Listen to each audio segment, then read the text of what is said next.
Hi everyone. This time I will talk to you regarding recent happening in Syria and the logic behind all this happening, in Syria. Lot of news you are hearing it, a lot of analysis you are hearing it, but I will tell you the analysis based on my own,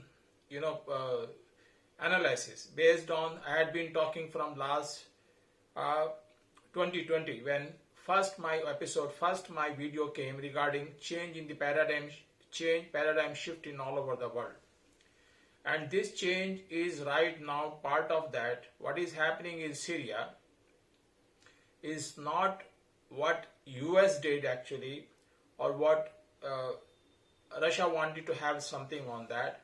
It is a continuation what changes had been taking place from 22019 until now.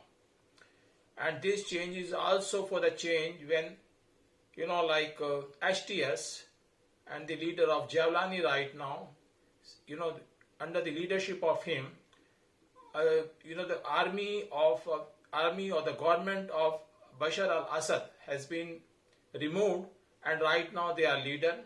Most likely they are going to form a government, and they will take over the charge. The old prime minister is still holding the charge, but he already promised once the new government will come, new leaders will come, he will hand over all this control to the new government without any resistance, peacefully on that. With this change, people are seeing what it is right now, observation right now, I'm seeing it. With this change, people are saying there's a big defeat for Iranian, and maybe the sabotage, maybe setback for Russians, because Iranian had a control on Syria, with the Bashar al-Assad had been their ally, their supporter, and Hezbollah supporter. And once you have taken away Bashar al-Assad government from there, Hezbollah will not be in a position to get arms from Iran, and Syria will be under the group which is not supporter of Iran, which is no more or less foe for the Iran. Hence, Israel, US, and many Western countries and some countries are happy that is they made it change on that. But my opinion here, right now on that, it is very too early to say this change will help anybody in the region. This change practically may create a problem for everybody around it, including Turkey. When Taliban came in starting, it was thought they will be very close to Pakistan, but actually this did not happen. Today, every day there is a terrorist attack in Balochistan, in Pakhtunkhwa, which is called northeast frontier of Pakistan. So all these things are not reduced after Taliban came from that side. In fact, this is increased. So once Syrian, that new rebels will come there, which are right now part of Al-Qaeda originally, had been, most of the members in this group are from the ISIS, which fought in a big war in Syria and Iraq. And now they say they changed the mind over a period of time and they are a new one.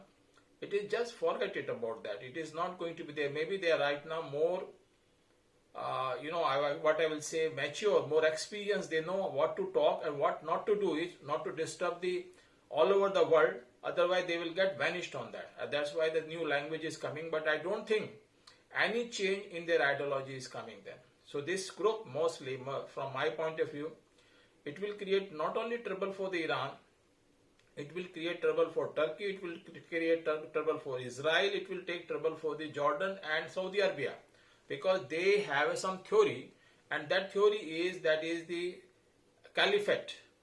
Just to want to make caliphate, they want to bring that old system, what it was 1,500 years back to on all this, at least Arabic world, Islamic world. That is what they theory, and they are working on it. Now, US seems to be happy on that. And this is not part of what they did actually here. It is part of the geopolitical game which is taking place in all over the world. If you look at this, not only Syria, this change has taken place. Same change has taken place in Bangladesh, where the well-elected government was thrown up and the new government came there, which is more pro, you will say, jihadis, and then the more secular government that point of time comparatively on that. And you will see what is happening in Georgia. That is, lot of struggle is going for the change of the president. People are trying to change it. And then you can see in the South Korea, where the president Moon Suk Yul is trying to save his presidentship, and parliament want to throw it. Is all geopolitical game. And the struggle is right now coming up. US want to hold what the position they had earlier as a number one, the only power in the world, and the rest have to follow them. And if they say anything, they have to follow it. And the world is changing from one polar system to the multipolar system, and the new polar are right now coming in terms of power. And US is putting a lot of resistance. It should not go away from their influence on that. And this is what you are seeing in Syria. Earlier, you used to see when they used to change the regime, they used to see big, the gap, big improvement, a big, what I will say, the difference it will create for their ideology on that. But right now, the US start doing something which is ideologically very less advantage they have on that. For example, this, HTS, when it comes to Syria, which is part of the ISIS and Al-Qaeda, it will have only one advantage, that you had the pro-Iranian regime, and it will change to that Al-Qaeda type of regime. For time being, your number one enemy in this region is Iran and Hezbollah. Hence, for temporarily, you will get benefit of that, and for the slight benefit of that, you change one region to other region, but your problem exists there. It will, if it is not now for a year and two, it will be major after some time on that. This is the same thing you can see in Bangladesh also. That Sheikh Hasina government was pro-India and pro-China, and you change that government, and the new government is coming right now pro-China and pro-Pakistan. There is a very little difference in that, because Pakistan is a bigger puppet that is proxy to America than India. So they thought it is better to have, that is Muhammad Muhammad Yunus as a head there than the Sheikh Hasina there. So small changes you are seeing, So earlier US never used to do these small changes, the regime change. But now they are doing it on that. Pakistan, you can understand right now, they are more like a proxy for the Americans, though they are also part of the proxy of the China. There's a lot of tug of war between them. And then Turkey is also proxy of the, US. Israel is also proxy in the Middle East for the US. And then the Iran right now, I will say, not the proxy of the Russia or China, but it also they want to make smaller, that is polar system, so that this power should not go away to the opposition on that. So you can see Iran, you can see North Korea, you can see to some extent Saudi Arabia is trying to assert themselves, but to become, themselves is a politically and militarily powerful country. And all, if you look at this right now, four powers are emerging very clearly. US in any case, they were power, and they will still remain the number one power for a time to come on that. Number two is China has already become superpower right now, militarily and economically, so they are number two.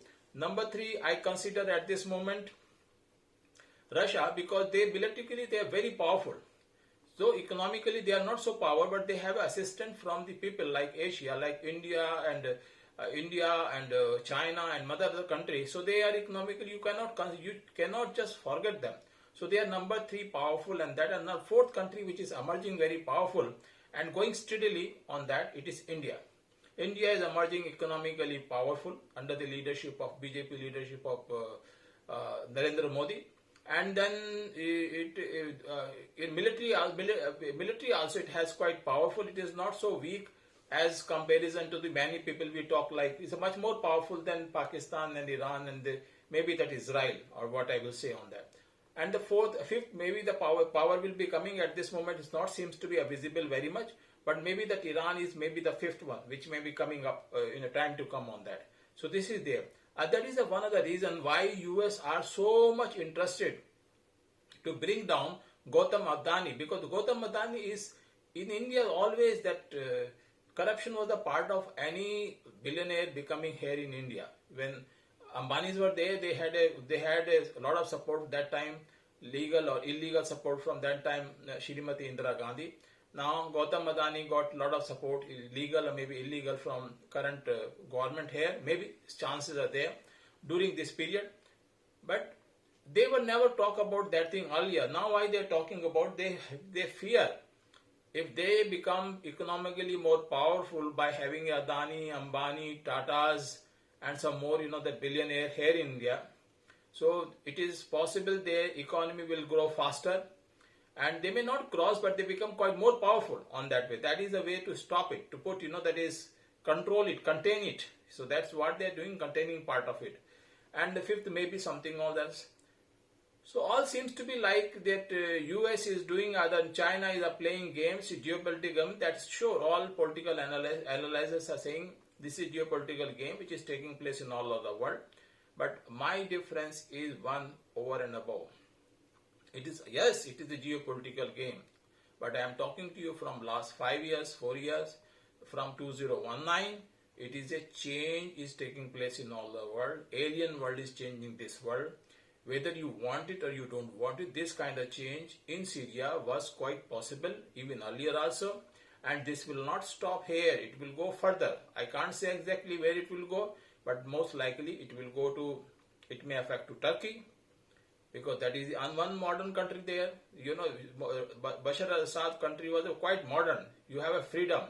You have a democracy, at least partial democracy there. Same thing, the next target may be Turkey, next target may be Europe. On that case, that's the way they look into that one. So that will not stop here. This will go further down. I can't say exactly where it will move. It will move wherever the people will move on that, but this will not stop here. And so this world is changing. When will this will continue up to at least next 7 to 8 years. And after 7 to 8 years, I see when the change will be complete, most likely visible, then actual scenario will be visible there. So what I am seeing that US empire, which was holding all over the planet, it is reducing, and US is putting a lot of efforts to hold it. Whether they will be in a position to hold it, up to what extent they can hold it, it is time will tell. But there is going to be difference in I'm telling you, in a period of time, 7 to 8 years, which has to be analyzed on that. Thank you for listening me, and it's going to be a big change, and so nice to see you again. Thank you.